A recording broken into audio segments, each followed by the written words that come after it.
Para kekasih, saya ingin mengajak semua saudara perhatikan. Dari tema ini saja, saudara-saudara bisa tahu bahwa kalau saya menuliskan resep mujarab, itu memang benar mujarab. Ya, mujarab. Betul-betul itu berkhasiat nyata, betul-betul itu luar biasa hasilnya. Ya, saudara. Nah, itu sebab saya ingin mengajak semua saudara untuk memperhatikan pelajaran ini. Resep mujarab mengalahkan cobaan dan derita. Katakan luar biasa. Saya percaya setiap saudara yang menaruh harap pada resep mujarab ini, dimulai esok, saudara akan melihat Allah melakukan pekerjaan yang dahsyat dalam hidup Anda. Amin. Beri tepuk tangan yang baik.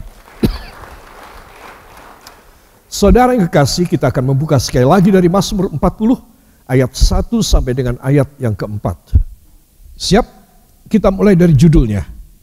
1, 2. Syukur dan doa untuk pemimpin biduan Mazmur Daud.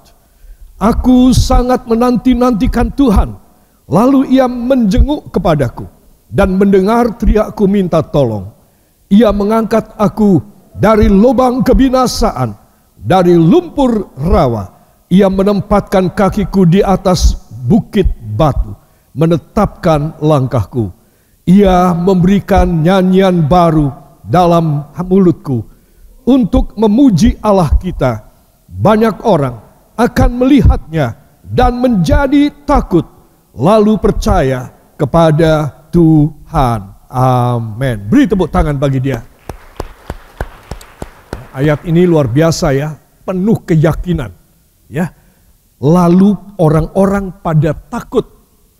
Berarti ada kedahsyatan. Katakan ada kedahsyatan dari perjanjian ayat ini, yaitu tentang bersyukur dan berdoa. Saudara, kalau saudara bersyukur dan saudara berdoa, atau saudara hanya bersyukur saja pun cukup, maka orang-orang akan pada takut dan mereka percaya kepada Tuhan. Saudara, kenapa orang sulit percaya? Karena tidak ada orang yang bersyukur kepada Tuhan. Itu sebab orang tidak mau pada percaya. Saudara, orang Kristen cuma berdoa saja. Saya sudah jelaskan hari Minggu kemarin, doa kalah khasiat dengan orang yang bersyukur kepada Tuhan. Saudara, itu sebab saudara tidak boleh menitik beratkan pada doa, tapi saudara harus menitik beratkan pada bersyukur. Amin. Saya sudah menunjukkan buktinya dari judul ini saja, dari ayat ini saya sudah membuktikan bahwa orang bersyukur kepada Tuhan itu berada di atas level rata-rata orang yang hanya bisa berdoa, menangis, tambah dengan puasa lagi, jungkir balik lagi, ya saudara. Tetapi tidak ada hasil sama sekali. Orang yang bersyukur itu dahsyat. Mari kita akan tengok, saudara. Di sini saya menunjukkan cobaan dan derita datang sebab campur tangan siapa, saudara? Campur tangan iblis, Satan, dan dosa. Jadi orang mempunyai hidup yang penuh dengan penderitaan dan berat karena iblis terlibat intervensi di dalam hidup orang ini. Ya, saudara, sebagai contoh kalau dalam rumah tangga saudara, ya ada satu pegawai saudara atau satu famili saudara yang ikut tinggal dalam rumah saudara. Tapi dia itu adalah seorang pemberontak. Dia orang yang tidak bisa taat pada peraturan saudara sebagai tuan rumah atau nyonya rumah. Pemilik rumah, pemilik keluarga. Saudara kepingin orang ini keluar. Walaupun itu saudara dari Anda sendiri. Keluar. Saudara. Saya pun demikian. Tidak ada satu orang mau menerima di dalam rumahnya orang yang tidak bisa taat kepada dia. Saudara. Itu sebab saya ingin mengajak saudara memperhatikan tentang hal ini. Kenapa di dalam kerajaan sorga seorang Kristen dari pandangan Allah di dalam kerajaan sorga, seorang anaknya Tuhan, orang Kristen, hamba Tuhan, semacam saya, tidak bisa dihargai. Saudara. Nah ini sebab karena orang ini tidak bersyukur. Lawan kata dari bersyukur apa saudara? Ya, ngomel. Saudara, kemudian lawan kata dari bersyukur ini tidak tahu terima kasih. Kalau saudara menghadapi orang tidak tahu terima kasih, saudara saudara wegah mau tolong dia lagi. Ya, memangnya kurang orang yang bisa ditolong. Ada banyak orang yang bisa kita tolong, saudara. Itu sebab saudara mesti tahu Tuhan juga demikian. Sehingga saya berdoa terus dengan air mata saya bercucuran, saudara. Tetapi Tuhan tidak jawab. Nah, saudara mesti tahu sebabnya apa? Sebabnya saudara tidak bersyukur. Orang yang tidak tahu bersyukur artinya orang bocengli. Karena dia tidak tahu terima kasih. Syukur itu terima kasih. Saudara mau bantu orang yang tidak tahu terima kasih? Saya yakin saya pun tidak mau. Ada banyak orang yang tahu terima kasih untuk bisa menerima pertolongan kita.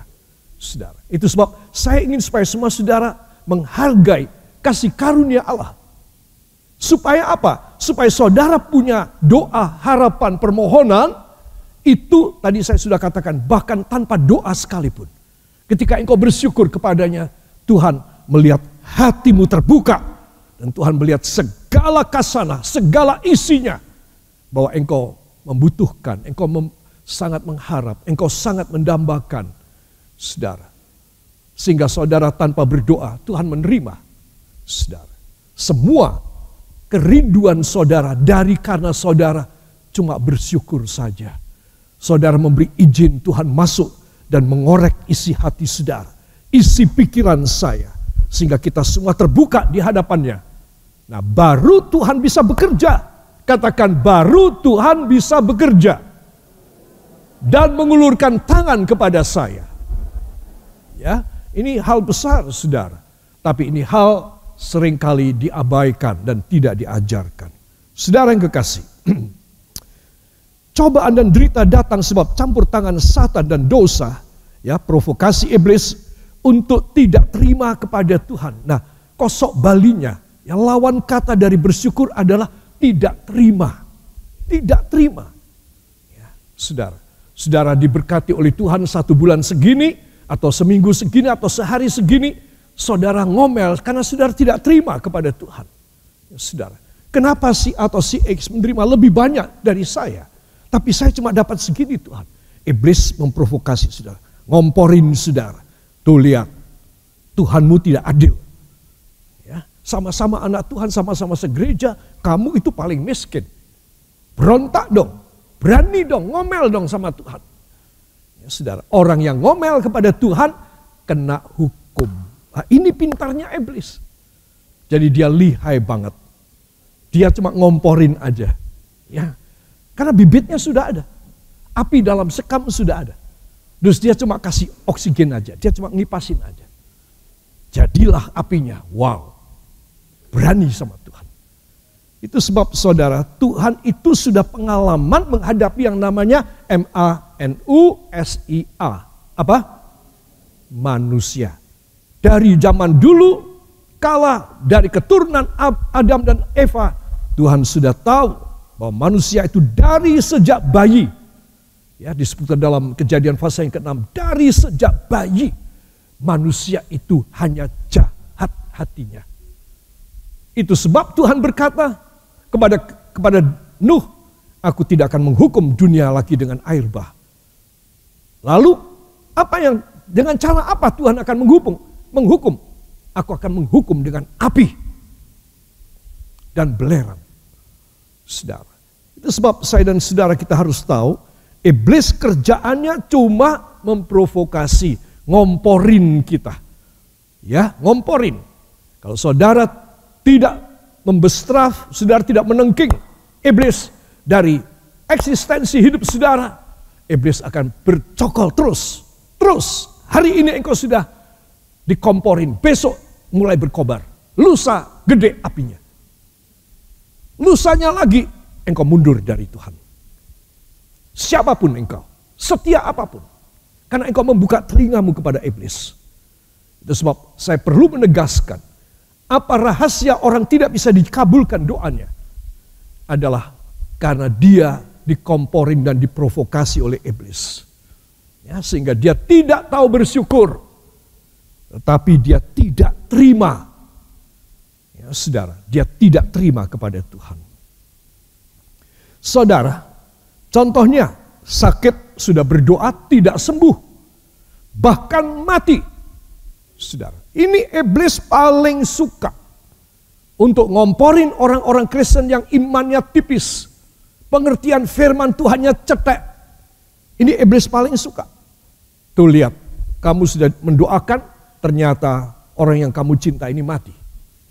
Saudara, kalau seorang anak Tuhan, dia tahu rencana Tuhan, dia mengerti firman Tuhan, dia bersyukur. Kenapa? Karena dia tidak menderita lagi pasien ini, tapi sudah hidup kekal bersama dengan Tuhan. Tidak dengan tubuh yang bisa menangis, mengeluarkan air mata dan kesakitan, tetapi dengan tubuh yang baru, tubuh roh. Dahsyat sekali. Kita belum bisa membayangkan tubuh roh seperti apa ya. Kita tidak bisa membayangkan. Tapi itulah orang yang kita doakan dan meninggal dunia. Iblis kecelek. Iblis tidak bisa mengomporin kita karena kita begitu kuat. Ya, saudara.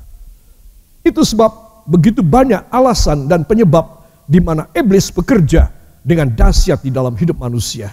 Ya, contoh yang lain yang tidak terlalu fatal, ya, meninggal itu fatal. Minta anak, minta job, pekerjaan, itu kan yang baik-baik, ya saudara. Tidak dijawab. Sampai kapan Tuhan yang kau mau jawab? Saya tulis ini adalah ujian. Katakan itu adalah ujian. Bila permintaan yang baik pun tidak dijawab. Ya saudara, jadi saudara mesti tahu. Orang berdoa belum tentu dikabulkan. Tetapi orang yang bersyukur, ya, sekarang kita melihat ya, orang yang bersyukur, dia memiliki apa? Dia memiliki resep yang mujarab untuk dia bisa mengalami pertolongan ilahi yang dahsyat. Ya, coba saudara, saya ingin menunjukkan pada saudara, kata bersyukur itu dalam bahasa Greka, bahasa Yunani adalah exomologeo. Tirukan, exomologeo. Ya, exomologeo itu terdiri dari 3 kata secara etimologi Greka. Kata pertama adalah exo, keluar dari. Exo adalah keluar dari. Kata kedua adalah homo, bersama. Dan kata yang ketiga adalah logeo atau lego, yang berarti bicara secara intelek. 1. Ya. 2. Sepakat dengan Allah. Wah, ya. Terus orang bersyukur itu sepakat dengan Allah. Orang bersyukur itu kata-katanya intelek, terpelajar.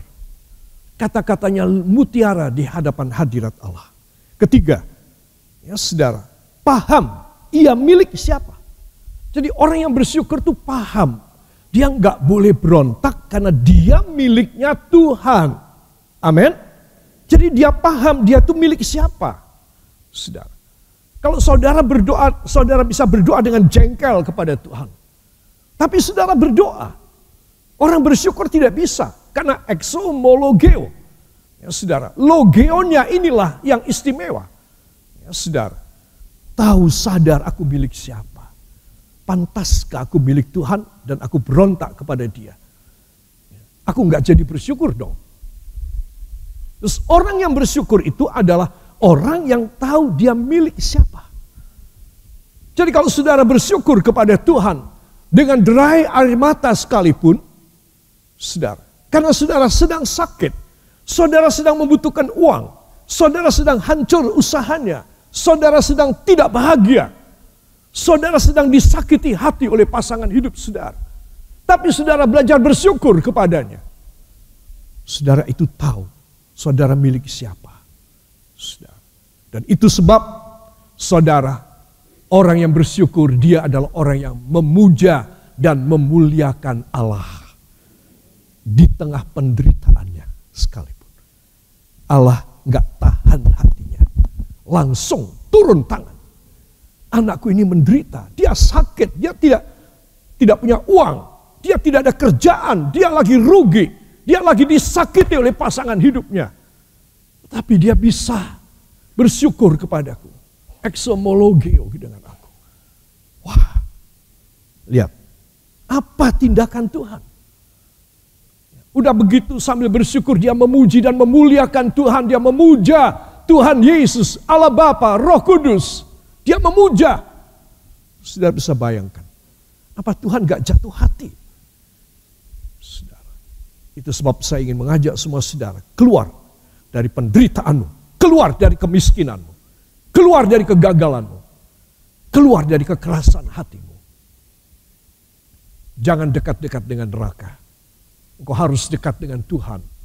Engkau harus mengganti semua keberanianmu kepada Tuhan dengan tunduk dan bersyukur kepadanya. Bersyukur kepadanya. Orang yang bersyukur kepadanya tidak kurang-kurang kebaikan Allah. Saudara, itu sebab ini hal penting sekali. Mari kita akan melihat bersama. Yang pertama, exo, keluar dari. Keluar dari apa? Semua sikon yang negatif supaya saudara terbebas. Saya bersyukur walau saya ada banyak masalah. Namun saya bersyukur, jadi saya mau keluar Tuhan. Hamba mau keluar dari semua macam masalah ini. Yang hamba gak tahan, kalau hamba tidak bersyukur, hamba gak bisa tahan. Justru dengan hamba bersyukur, hamba mau exo. Katakan, saya mau exo. Keluar dari semua kemelut. Supaya saya terbebas. Tuh lihat, ya, orang bersyukur itu orang yang jiwanya, rohnya terbebas. Amin. Terbebas dia. Tidak ada yang mengungkung dia di dalam penderitaan.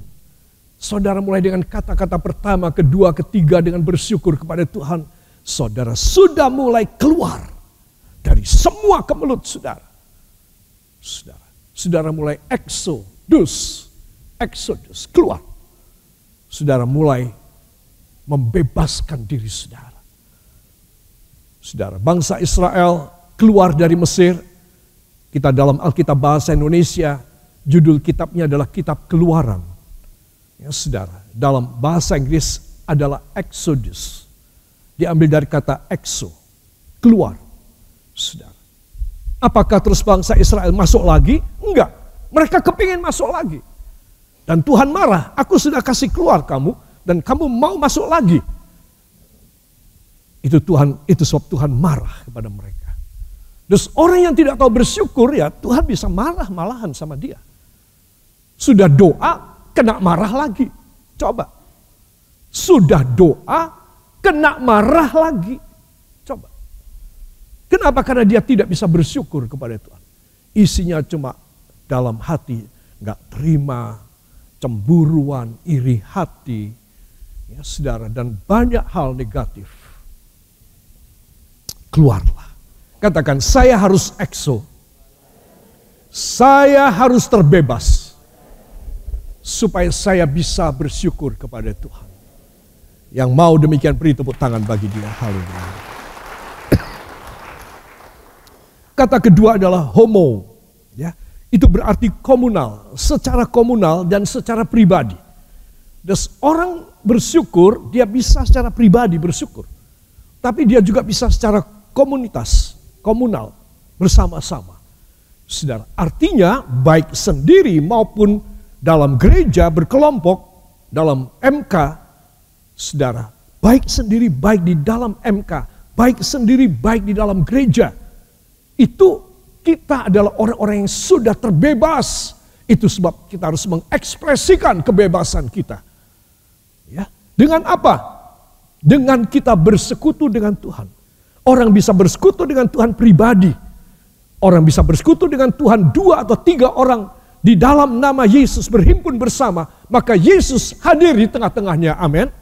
Tapi orang juga bisa berhimpun bersama, homo, dalam satu komunitas yang besar, yaitu gereja atau sidang jemaat. Jadi, siapa yang harusnya exo? Adalah orang yang selalu bersekutu dengan Tuhan. Saudara, ya, sehingga Tuhan tidak lagi mendengar keluh kesah, tangisan belaka, gak terima, ya, saudara, iri hati. Doa itu bisa iri hati, doa itu bisa sambil ngamuk, sama marah. Saudara, tetapi kalau orang bersyukur, pernahkah orang bersyukur marah-marah sama Tuhan? Kan enggak. Orang bersyukur itu orang yang tulus. Tahu memberi terima kasih kepada Tuhan. Sebesar apapun, sekecil apapun pemberian Tuhan, orang ini tahu bersyukur. Yang mau beri tepuk tangan bagi dia. Kemudian kata yang kedua adalah logeo atau lego. Ya, sebetulnya dari kata logos atau logia, ya, yang berarti tulisan. Saudara, tetapi juga lego itu berarti bicara. Bicara secara intelek. Terus orang bersyukur itu dinilai oleh Tuhan sebagai logeo atau lego. Wah, ini anakku ini bersyukur kepadaku. Waduh, kata-katanya indah sekali. Kata-katanya intelek banget, terpelajar banget. Padahal mungkin yang menaikkan syukur ini seorang yang buta huruf, yang tidak pernah ada pendidikan. Orang yang hidup dalam keadaan yang tidak terpandang di masyarakat. Tetapi dia bisa logeo. Dia mengeluarkan kata-kata yang intelek. Apa sih kata yang intelek? Apa sih? Oh, harus orang yang belajar di akademi, di universitas, dapat gelar ini itu segala macam yang banyak. Enggak. Kata-kata yang intelek adalah ucapan syukur kepada Tuhan. Kata-kata yang penuh dengan ketulusan kepada Tuhan. Di mata Tuhan itu kata intelek. Amin. Di dalam dunia orang seperti apa? Menganggap dirinya intelek, keluar katanya kotor. Ya, brutal, kata-katanya tidak ada tata krama, kata-katanya kurang ajar. Saudara, itu dalam dunia. Tapi di dalam Kristus, kita harus belajar mengeluarkan logeo atau lego, kata-kata yang intelek. Apa itu kata intelek? Yaitu di mana saya dan saudara, kita hanya bisa mempersembahkan. Kalau saudara ada karunia bahasa roh, saudara berbicara dalam glosolalia, itu kata-kata intelek di hadapan Tuhan. Kalau saudara tidak mempunyai karunia bahasa roh, tapi saudara mengeluarkan ucapan syukur, haleluya, puji Tuhan, glory, terpuji namamu Tuhan. Engkau mengeluarkan kata-kata yang intelek di telinga Allah. Tidak ada kata-kata yang berbau scientific, ilmiah, enggak ada. Tetapi hanya puji Tuhan, glory, haleluya, terpuji namamu, praise be the Lord. Hallelujah, glory, amen. Your name to be praised, Father. Nah, itu kata-kata yang intelek. These words, these sentences are just the words and sentence of an intellect in the spiritual realm. Adalah kata-kata intelek di alam roh. Ini yang Tuhan suka. Ya, saudara. Sehingga walaupun saudara tidak doa syafaat menyebutkan daftar doa saudara, tetapi karena saudara itu mengeluarkan kata intelek yang lebih dari daftar beban doa, itu kata intelek. Di mana saudara hanya memuji Tuhan dengan kalimat-kalimat yang sederhana, tetapi dari hati, didukung dari hati yang penuh dengan kecintaan kepada Tuhan. Saudara, engkau akan segera melihat Allah bertindak dalam hidupmu. Dan tidak ada yang mustahil. Ini saudara, sebab orang yang eksomologio, dia adalah orang yang paham. Dia itu milik siapa? Coba. Wah, ini dalam sekali loh. Kalimat ini sadar milik siapa itu dalam banget.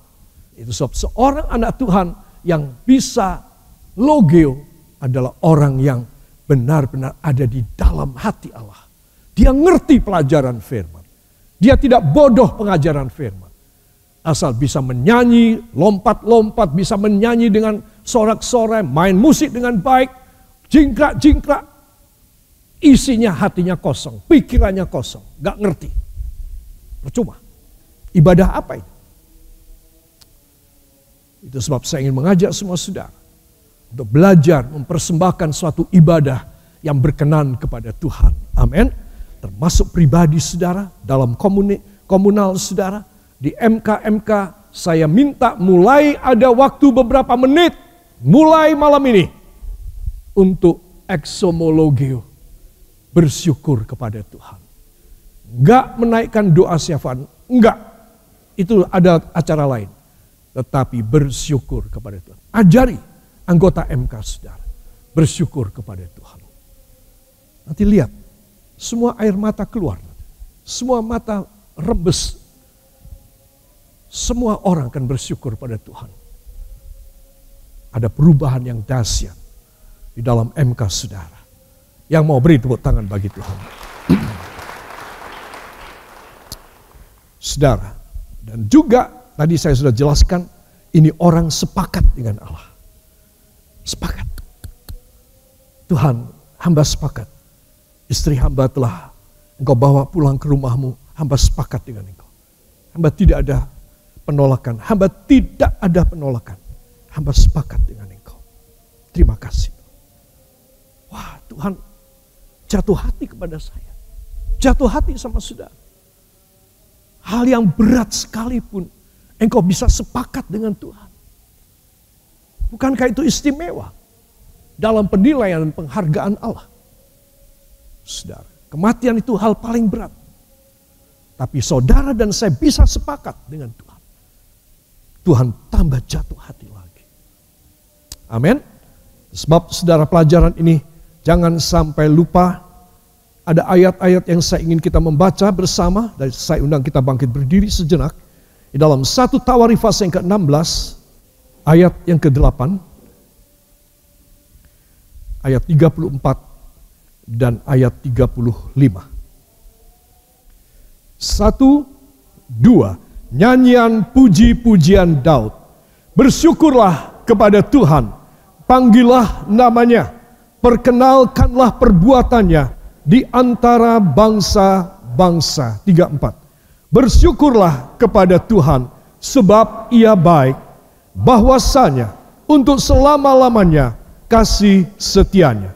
Dan katakanlah, selamatkanlah kami ya Tuhan Allah penyelamat kami.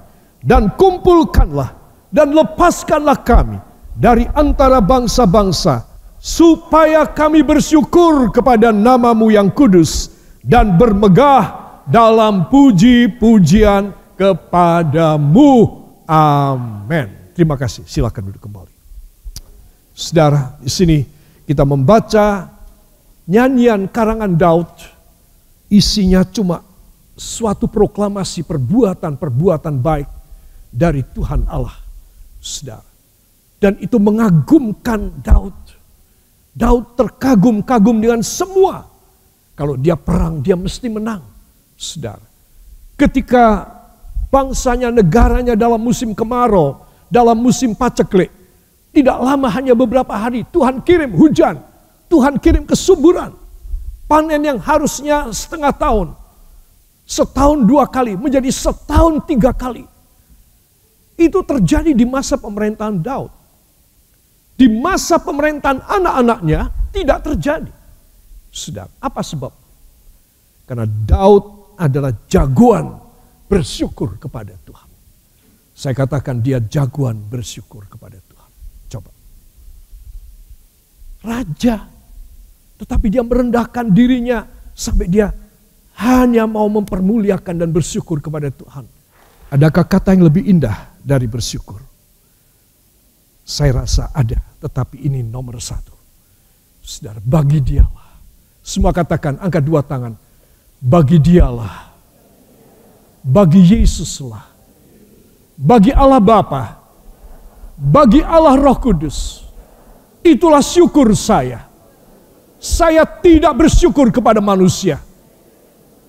Syukur saya hanya saya tujukan kepada Allah saya di sorga, Juru Selamat saya, penebus dosa saya, Yesus Kristus.